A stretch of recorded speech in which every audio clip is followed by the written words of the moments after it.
As the final piece of your First Things First program, we want to talk about something that's really important to our business, which you really almost never hear anywhere else in any other type of career. And you're going to hear people asking you if you have found your why. What is your why? What are you really doing the business for? See, on many jobs, we're used to having a 9-to-5 job, and on a job, you're told what you're supposed to do and you do it. And if you don't do it, you get written up or you get fired. Over here, it's different. We're our own boss. There's no one to fire you. Certainly, you're not going to fire yourself. And the things that you need to do are up to you. You know, I always tell people the hours are flexible, but not optional. You've still got to do the work. And the best thing about network marketing for many, many people above and beyond all the other great things is that you can do anything you want whenever you want. That's the very best thing.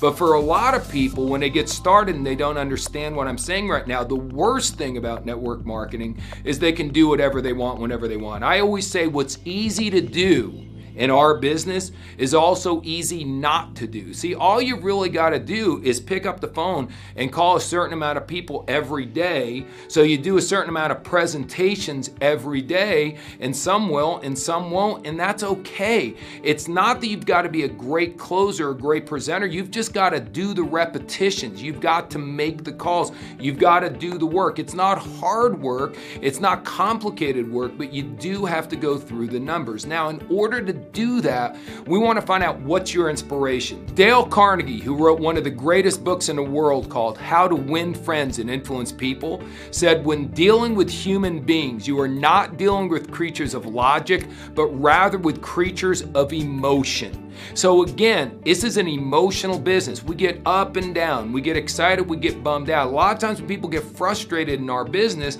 they choose not to pick up the phone anymore. Or sometimes they get lazy and they decide not to pick up the phone and do what they're supposed to do. So we try to find out what's your why, what's really motivating you. You've already got a job that's taking care of your basic needs normally, a roof over your head, food on the table. Now, what's your why? What are you really excited about? Now, sometimes that why, for my friend Lori years ago, she wanted to retire her mother and father. She loved her mom and dad so much and wanted to retire them. That was her strong burning why. So when Lori didn't feel like going to work, you know, a lot of people, my old mentor called this your action motivator as opposed to your why. What is going to drive you to action? What's going to make you take action when you really don't feel like taking action, if you get what I'm saying? Lori, it was because she wanted to retire mom and dad. So when she didn't feel like doing things, she did it anyway. So many people don't feel like going to the gym, so they don't go. They don't feel like doing this or that, so they don't do it. They don't have the discipline. Here's a key to success in anything in life. If you only do what you're supposed to do when you feel like doing it, you're not going to succeed. You've got to have something inside you. And Think and Grow Rich, Napoleon Hill talks about this. What's your white hot burning desire? Now, for some of you, you don't know what it is. Maybe no one's ever asked you what your why is. So understand that if you don't have a why when you're done with this video, if nothing pops in your mind, you're still allowed to make 3 sales on the left and 3 on the right and get a $100 cycle bonus. Some people don't develop their why for a while. For me, in the beginning, my why was so impressive. I just wanted a new car. I just had never had a really nice new car. So a lot of people, you know, my friend Lori wanted to retire mom and dad. Other people want to raise $100,000 for a charity or do something that's so much more noble.